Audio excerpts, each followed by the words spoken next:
Bismillahirrahmanirrahim. Assalamualaikum warahmatullahi wabarakatuh. Alhamdulillahirabbil alamin. Allahumma shalli ala sayyidina Muhammad wa ala ali sayyidina Muhammad, amma ba'du. Hadirin para jamaah yang berbahagia, kami ucapkan selamat datang, ahlan wa sahlan wa marhaban bihudurikum fil Masjid Sultan Mahmud Badaruddin Jayawikrama, Palembang. Hari ini Jumat 1 September 2023 bertepatan dengan 15 Safar 1445 Hijriah. Mari kita bersama melaksanakan sholat asar secara berjamaah. Adapun selaku petugas pada hari ini, azan telah dikumandangkan oleh Al-Ustadz Kiagus Erwin Akib dan imam nantinya akan dipimpin oleh Al-Ustadz Kiagus Haji Iskandar Hamdan. Dilanjutkan cawisan ba'da sholat bersama guru kita Al-Mukarram Al-Ustadz Dr. Haji Muhammad Syarif Husin SAG MSI dengan pembahasan tarikh Qasasul Anbiya. Untuk ketertiban dan kenyamanan beribadah, jamaah diharapkan untuk tidak mengaktifkan handphonenya dan barang-barang milik jamaah harap dijaga sendiri. Dan kami imbaukan kepada para jamaah untuk dapat mengikuti rangkaian zikir dan doa bersama imam. Demikianlah harap dimaklumi atas perhatiannya kami pengurus Masjid Sultan Mahmud Badaruddin Jayawikrama Palembang mengucapkan terima kasih. Semoga Allah Subhanahu wa taala menerima amal ibadah kita. Amin ya rabbal alamin. Wassalamualaikum warahmatullahi wabarakatuh.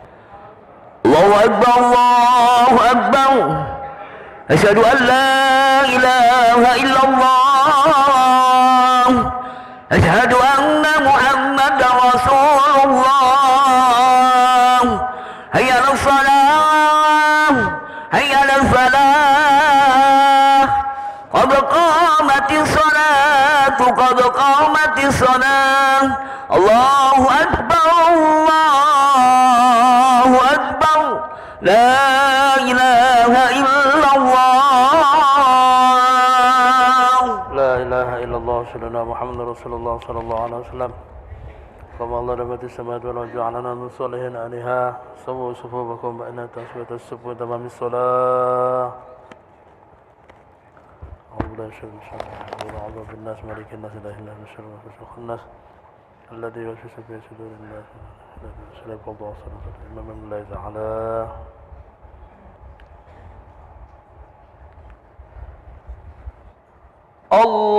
الله أكبر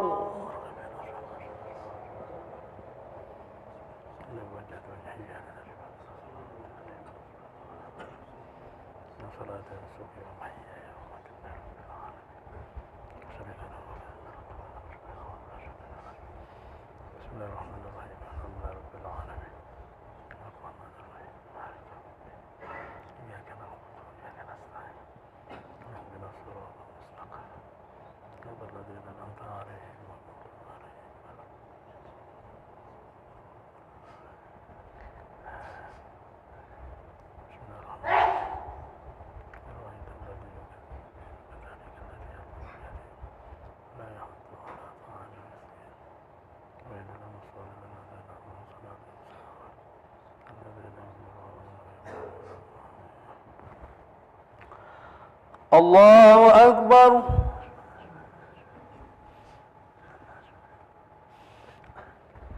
سمع الله لمن حمده الله أكبر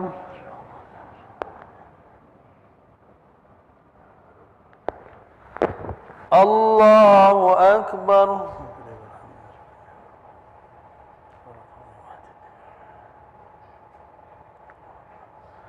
الله أكبر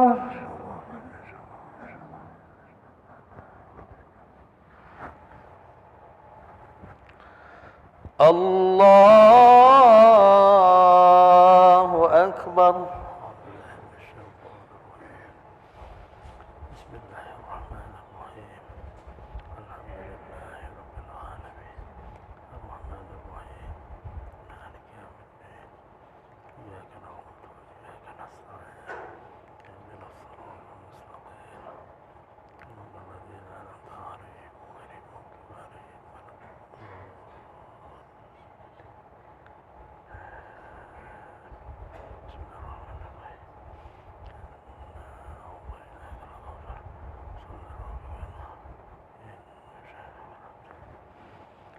الله أكبر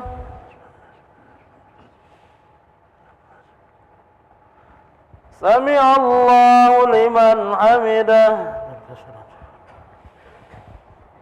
الله أكبر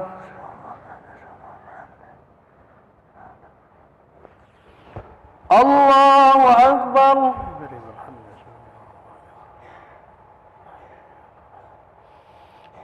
الله أكبر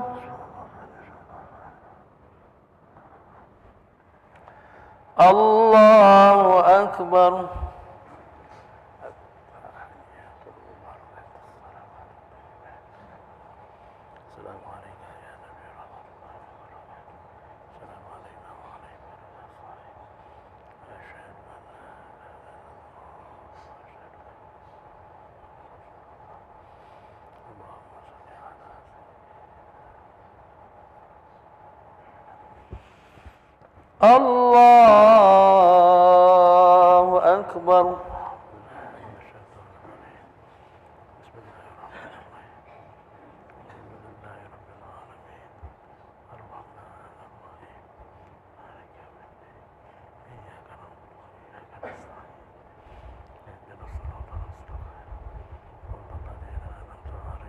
عليهم غير المغضوب عليهم ولا الله أكبر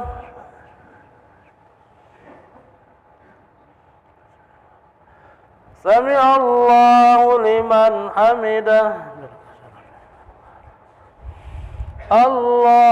الله أكبر الله أكبر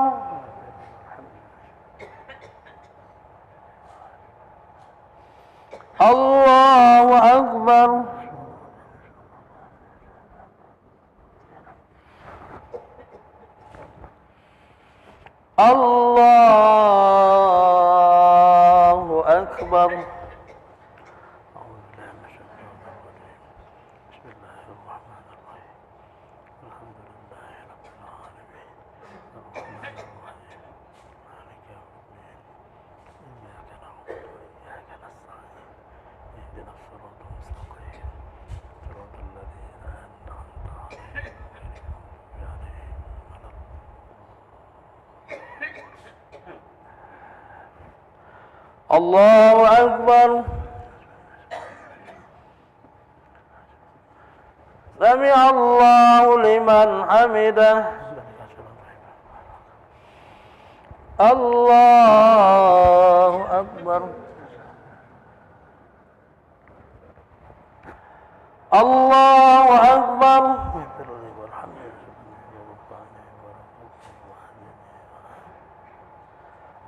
الله أكبر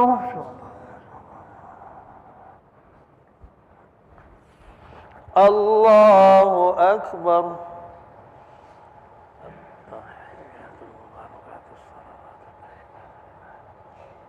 السلام عليك يا نبي رحمة الله وبركاته السلام علينا وعلى عباد الله الصالحين أشهد أن لا إله إلا الله